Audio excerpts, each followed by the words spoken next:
It's great to be here in your home. Really Thank you for being and here. my gosh, I think we just had a guest come in. Hello. Oh, great.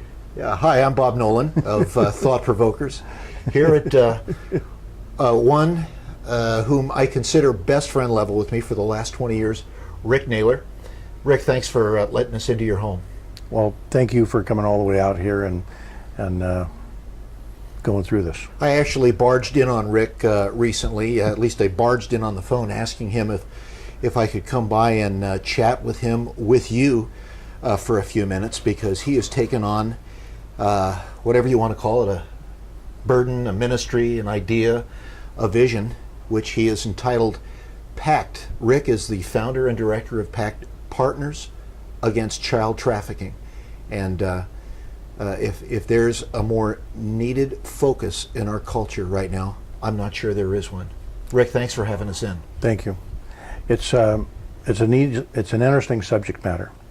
I certainly wasn't prepared for it, but I know that I was selected. Well, Rick, we're gonna if you've got the time and the energy to put up with me, we're going to talk about a number of aspects of PACT, but maybe we could talk for a minute or two just about the issue of child trafficking, people trafficking, human trafficking. It's become almost a cliche in our culture.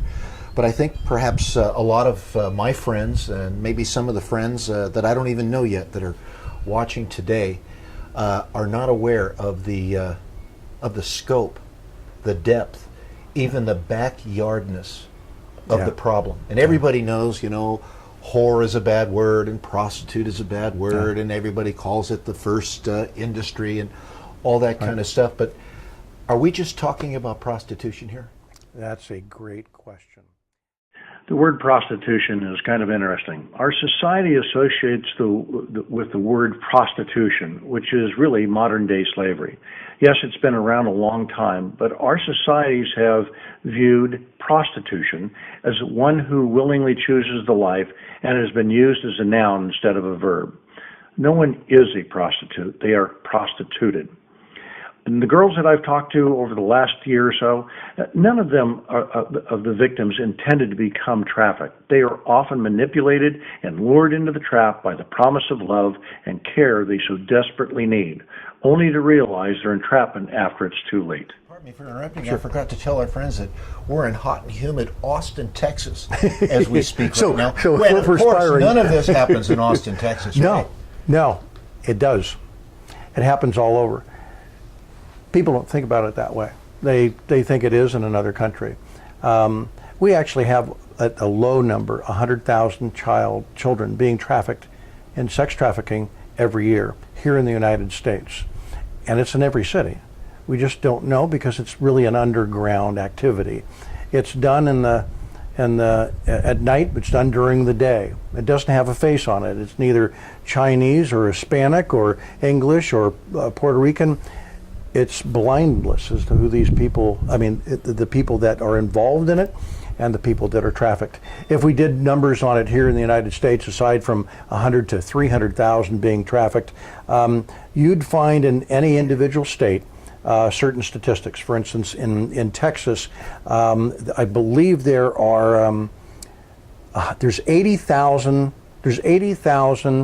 registered sex offenders, of which 60,704, or 72%, are actually involved in one offense with a child.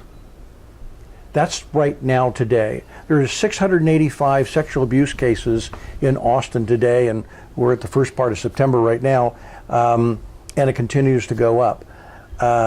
It is a staggering growth. How staggering? It's the #1 crime in the world today. People think that it's guns or think that it's drugs and trafficking, but human trafficking, child sex trafficking, far outweighs them. It's a $32 billion industry. It's bigger than the NFL, the American Football League, the National Football League, the American Baseball League, and soccer combined. $32 billion industry. And you're telling me that this is not limited to color or culture? You're telling me that this is going on in the likes of Austin, Texas? There's a couple of good points you put there. today here in the United States, it's actually spiritual, but you use the word cultural. Cultural to me is that it's a part of our fabric. It is in China, and it certainly is in India, and it is in other places and in other cultures within different types of communities. In the United States, this today is a totally spiritual issue. Why do I say that? Because it's not culturally accepted, although you see indicators and trends happening that are making abuse, and I mean physical women abuse, being more cultural. We say, well, that's, we look at the NFL or something like that, and we say, well, yeah, that's the NFL, and that's why you have these football players and they disrespect women. Well, let's look at the numbers. That happens to be real obvious because the NFL is a huge organization. But when you look in 1 in 4 women over 18 have severe physical violence in our community in the United States, that's 25%. At some point in their lives. At some point in their life. And particularly in the younger part of their lives. Particularly in the you're telling us, Rick? Yes. Matter of fact, the average age, you won't like the numbers, but I'm just reporting them. The average age is around 12 to 13 years of age in terms of child trafficking. Let me go into that definition of child trafficking because Please do. It's important.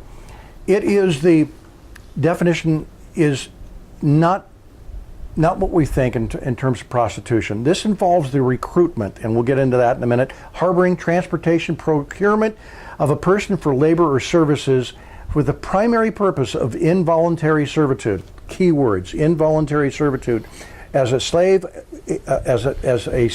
somebody that's in slavery, and forced commercial sex acts. Yeah, it's not about prostitution.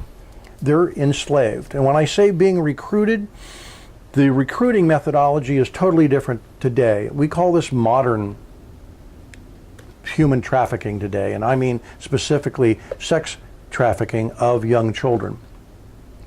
The internet is the marketing device. The web is even not the dark colored web, but just the normal web when people are text messaging each other, and young girls, 11, 12, 13, 14, younger than that, older than that, are greeting people all the time and saying, hi, hello, how are you, and everything like that. Want to meet? Well, let's go have a Coke.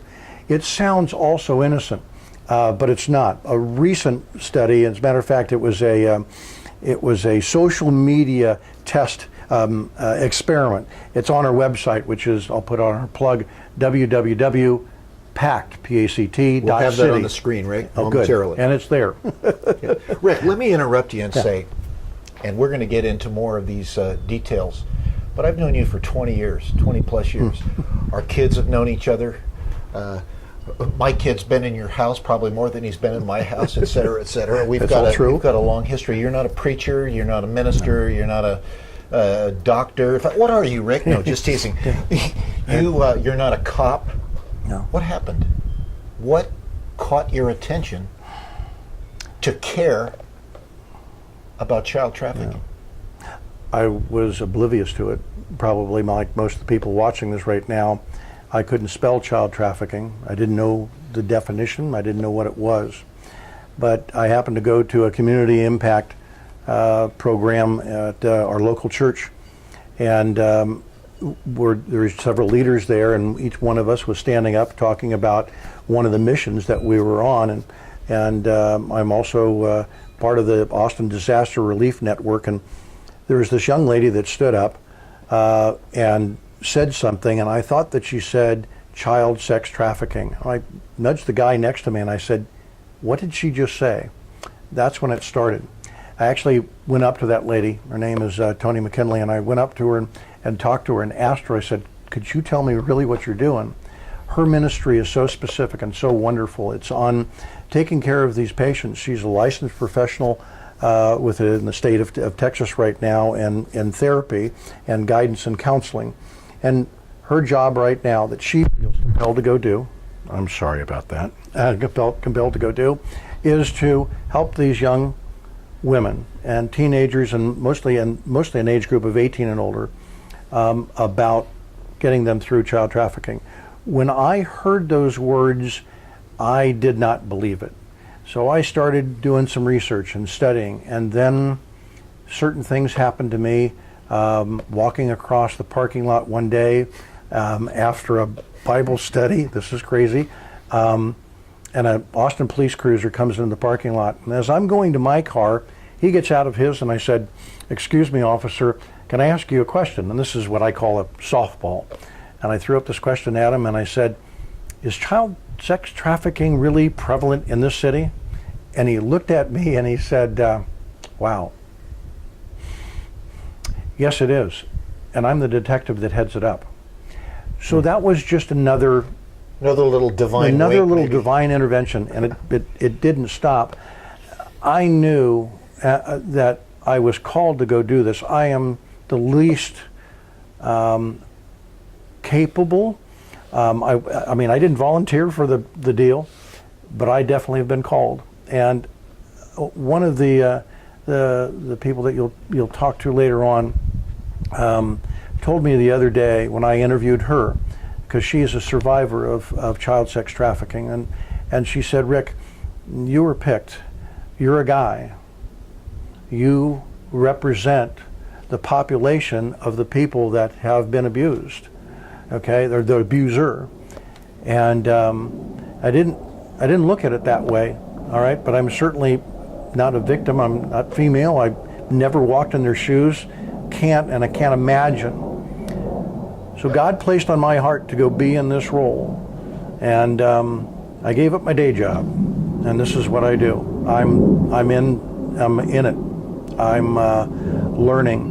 I'm gathering incredible people around us in this organization, with people that have counseled me, that have made me understand the metrics of this issue, these issues, and we're going to go help, really demonstrated help, and that we'll talk about that a little bit later. Well, Rick, I'm delighted that you invited me, my friends, into your home. Thank you. Here in Austin, and this is just the first of many visits that we'll have with Rick. God bless you, Thank you, buddy. and may your work be blessed also. Thank you so much. Thanks a lot. And thank you.